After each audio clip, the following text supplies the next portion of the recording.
Only on Money FM 89.3. Influence on your money with Money FM 89.3. Hey, welcome to Influence. I'm Michelle Martin. How do you turn an idea into a multi-million-dollar company?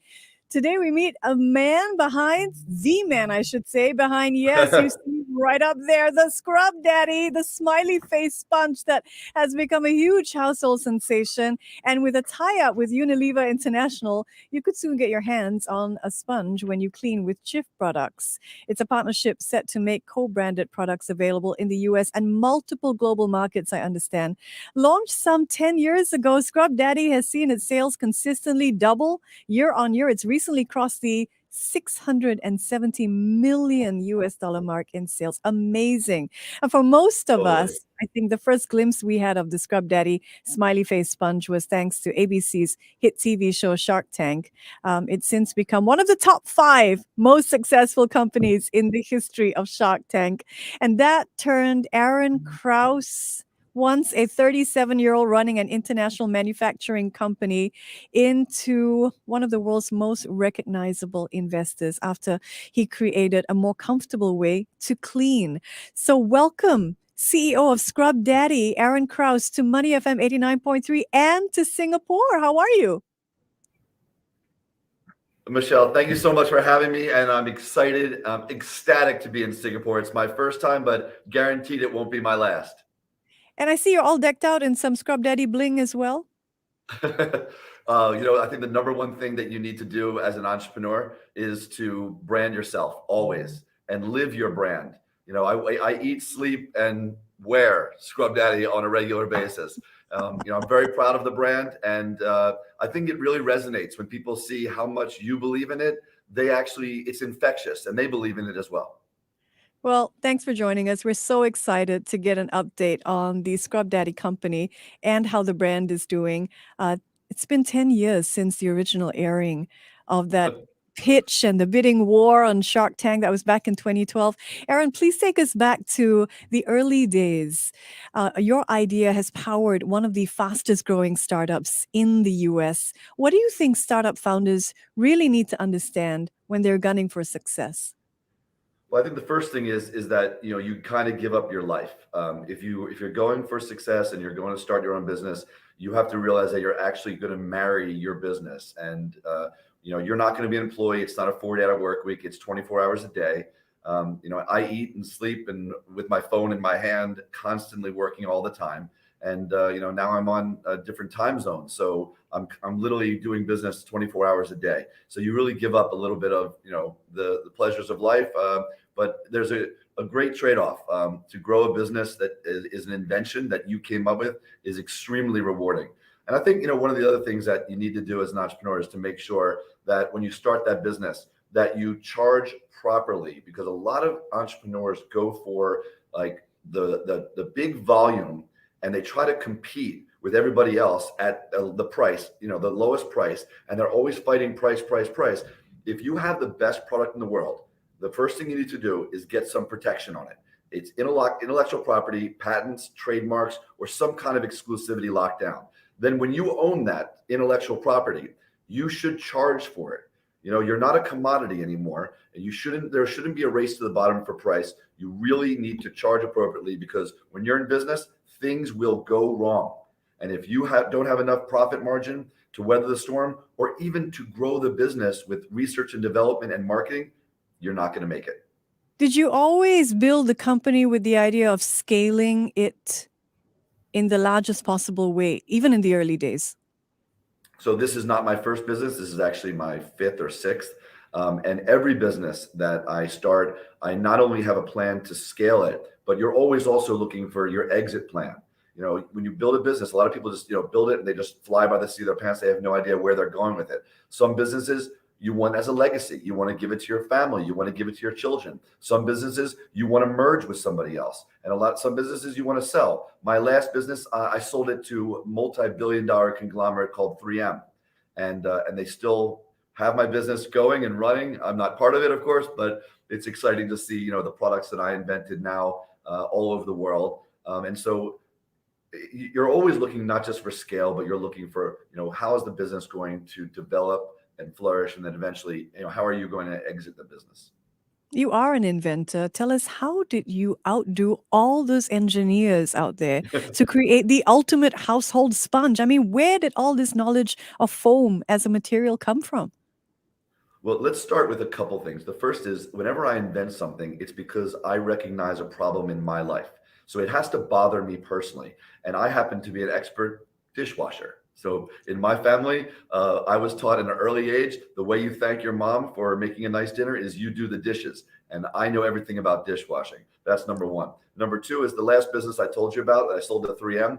I was manufacturing buffing pads for cars and boats and planes, and we made them out of polyester urethane foam. So I knew all the foam companies in the world. And one day I was trying to develop a product to scrub my dirty hands. And I put feelers out to all the foam companies to send me the roughest and toughest foams that they could possibly find. And I ended up getting this material made in Germany. And I started testing it, and it worked pretty good. But it needed to be a little stiffer, a little denser, and the holes needed to be a little bit bigger. And we started this project. We ended up making the scrub daddy material. I originally made it into a rectangular sponge, which is what everyone has in their sink. It's just standard. It's just normal. But that shape is actually quite difficult to scrub your hands with, when what I needed was a circle that fit into my hand. Little secret that nobody really knows is Scrub Daddy is my hand. It's literally the exact size and dimensions of my hand. And that's how that started. Now, I loved holding on to it, but I wanted to clean my fingers, and it was difficult to get around the fingers. So I just cut a hole so I could just clean the fingers like this. And it was so easy to clean the fingers just by putting your finger through the hole. Then I wanted to get underneath my fingernails. So I cut some ridges on there like that. And I was able to get underneath the fingernails, but it was hard to hold. So I cut 2 holes, and then the sponge held on to me. And then I was able to power through my fingernails quite easily. Now, that's kind of where the innovation stopped. There was no smiley face. I wasn't trying to invent a smiley face. It was just a shape, but it did start to look like a face. And we ended up naming it Scrub Daddy and tried to sell it to the automotive aftermarket. But those guys actually don't care about dirty hands, and the product pretty much failed. I actually put it in a box and I labeled it scrap. And it was 5 years later that I rediscovered it as a dishwashing tool. And one day while I was doing the dishes with it, I realized if I cut a smile face in it, I could actually clean the silverware on both sides at the same time. And then we applied for another patent on what you see now is the actual Scrub Daddy. Now, when we started this development project to make this material, what we didn't realize was when we made it stiffer and made the holes in a certain size and we made it denser, we also made it change texture with water temperature. It was completely inadvertent. And that allows you to change the power of the sponge while you're cleaning. You can either make it a soft, moldable, absorbent sponge in hot water, or you put it in colder water, it turns into a heavy-duty scrubbing pad, but it won't scratch any of your surfaces. And no one has changed the sponge in 50 years. And before we came on the market, nobody liked their sponge. Everybody hated their sponge.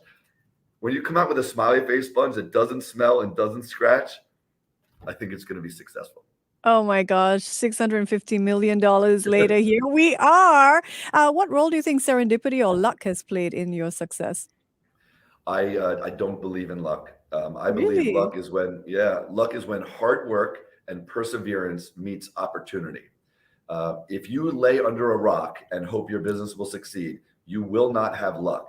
And I tell a funny story all the time where this guy begs God to win the lottery, and he keeps losing, and eventually he's on the street homeless. And God says, "You gotta buy a ticket."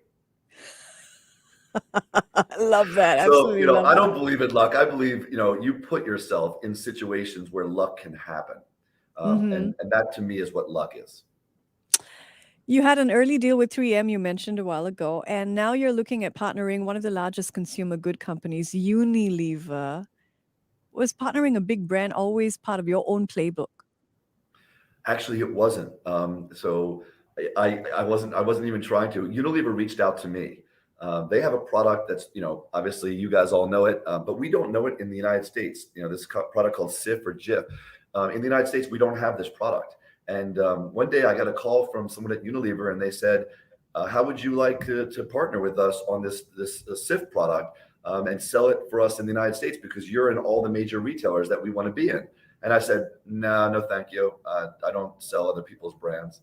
And they were like, but we're Unilever. We're like the biggest manufacturer of soap products in the world. I'm like, I know who you are. And I eat Ben and Jerry's ice cream all the time too. And I have Hellman's mayonnaise, but I'm building Scrub Daddy. Like you can see, I'm obsessed. Like I'm building my brand. I'm not building someone else's brand. I said, I'll tell you what, how about I buy your chemical because it's obviously the best in the world and I'll label it Scrub Daddy Cream and I'll distribute it in the US. And they said, no, we have to get the Sif brand in.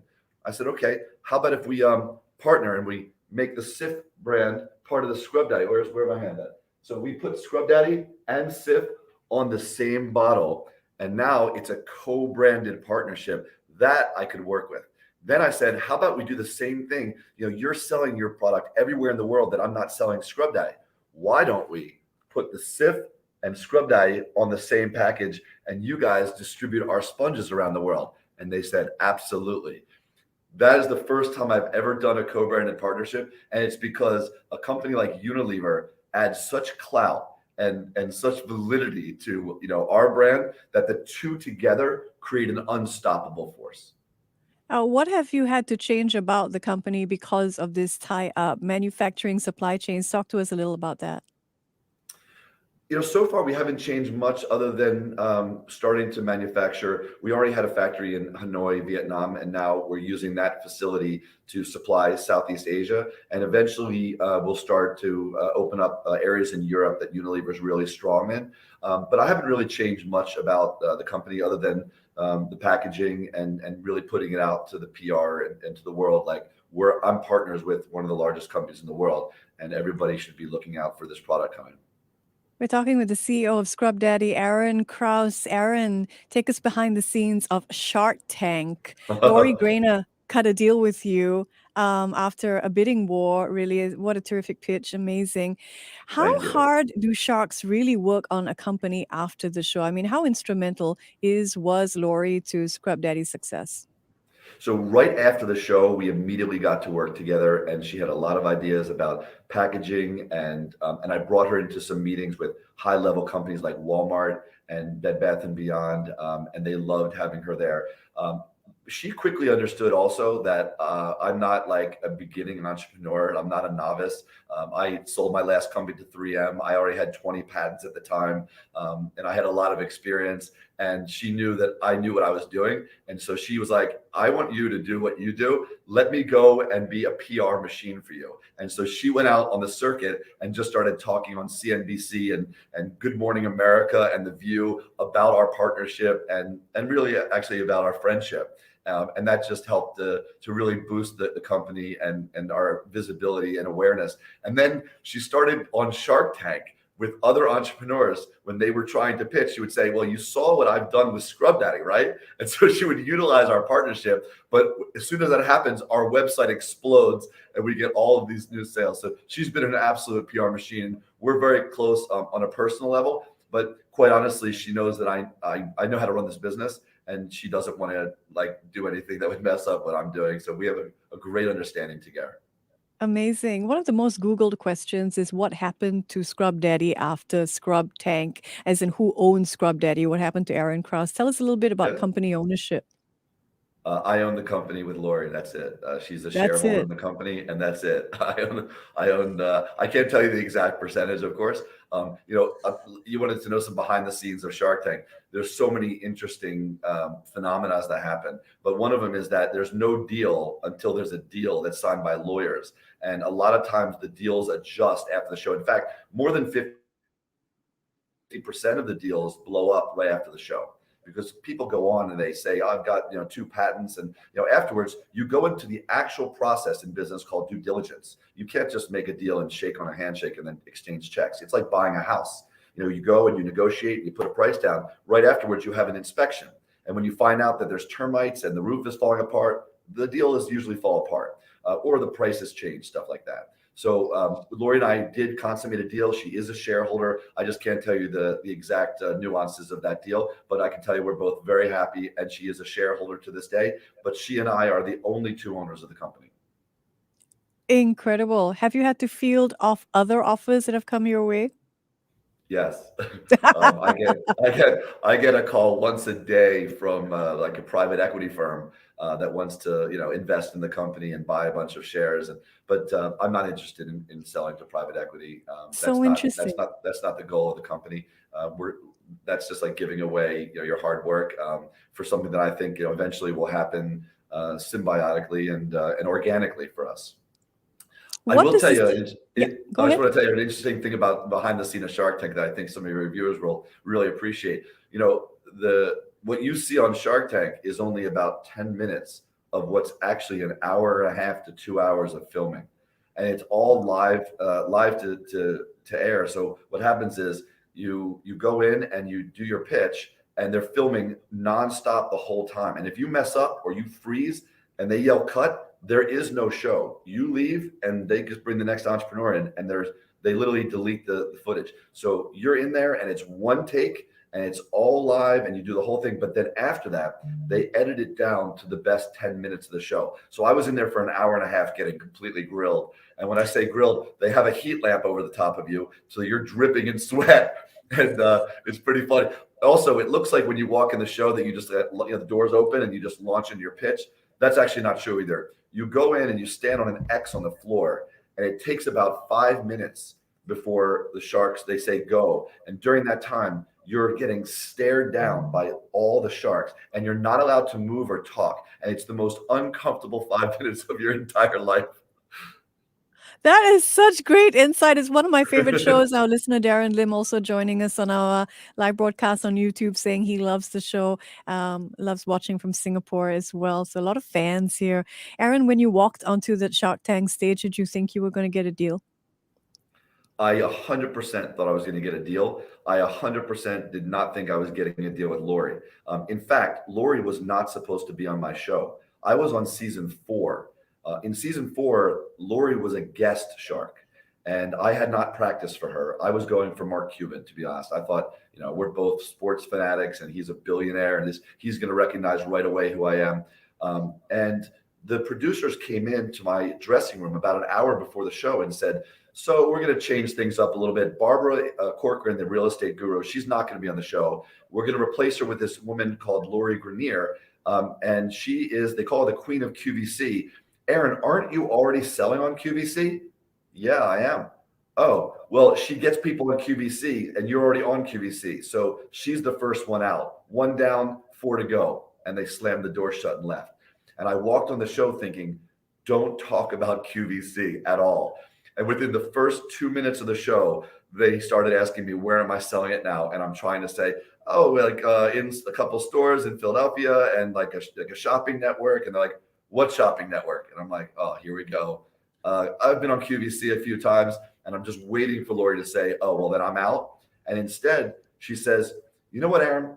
I really enjoyed your pitch. It was like a flawless QVC pitch, but I watched it different than the way anyone else watched it. You used 2 different weights and 2 different sponges. You didn't use 1 weight and 1 sponge. And I think the whole thing is fake.